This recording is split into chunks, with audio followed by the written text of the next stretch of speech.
ज्ञान की धारा परिवार के सभी भाई बहनों को मेरा प्रणाम। जय श्री कृष्णा, राधे राधे दोस्तों। आशा करती हूँ आप सभी स्वस्थ होंगे। दोस्तों, आज हम लप्सी तप्सी की कहानी सुनेंगे, जो कि कार्तिक मास की एक बहुत ही महत्वपूर्ण कथा है और इस कथा को सुने बिना कार्तिक स्नान का फल नहीं मिलता। देखिए दोस्तों, लप्सी तप्सी की कहानी।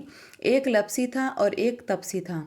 तपसी तो तपस्या करता था और लप्सी रोज सवा सेर की लापसी बनाकर भगवान के भोग लगाकर थोड़ी खुद के लिए रख लेता था और बाकी बची हुई लापसी से भूखों को भोजन करा देता था, फिर खुद जीम लेता था। एक दिन दोनों जने लड़ने लगे।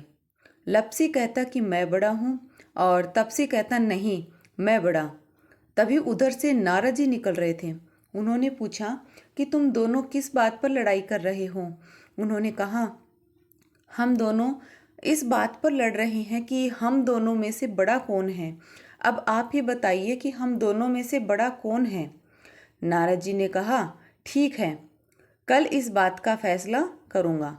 दूसरे दिन तपसी तपस्या करने के लिए बैठा तो नारद जी ने चुपके से उसके सामने 1.25 लाख की मुंदड़ी डाल दी। जैसे ही तपसी की नज़र उस पर पड़ी, उसने झट से उसे उठाकर अपने घुटनों के नीचे छुपा लिया और लप्सी ने 1.25 सेर की लापसी बनाकर भगवान के भोग लगाकर भूखे लोगों को खिलाई और फिर खुद खाई। तभी नारद जी वहाँ आ गए। लप्सी तपसी ने पूछा, अब बताइए हम दोनों में से बड़ा कौन है। नारद जी ने कहा, तपसी, आपने मुंदरी चुराई है, इससे आपकी तपस्या भंग हो गई है।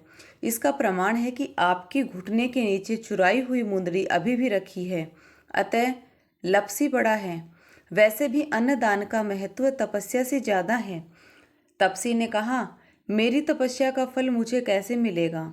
नारद जी ने कहा, तेरी तपस्या का फल तुझे ऐसे मिलेगा कि यदि कार्तिक स्नान करने वाली औरतें कार्तिक महत्व की सब कहानी सुनकर लप्सी तपसी की कहानी नहीं सुनेगी तो उनके कार्तिक नहाने का फल तुम्हें मिल जाएगा।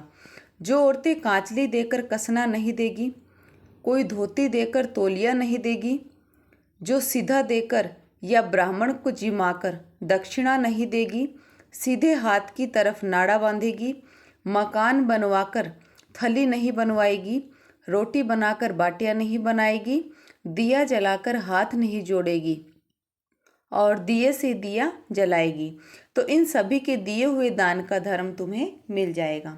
इतना कहकर नारद जी चले गए।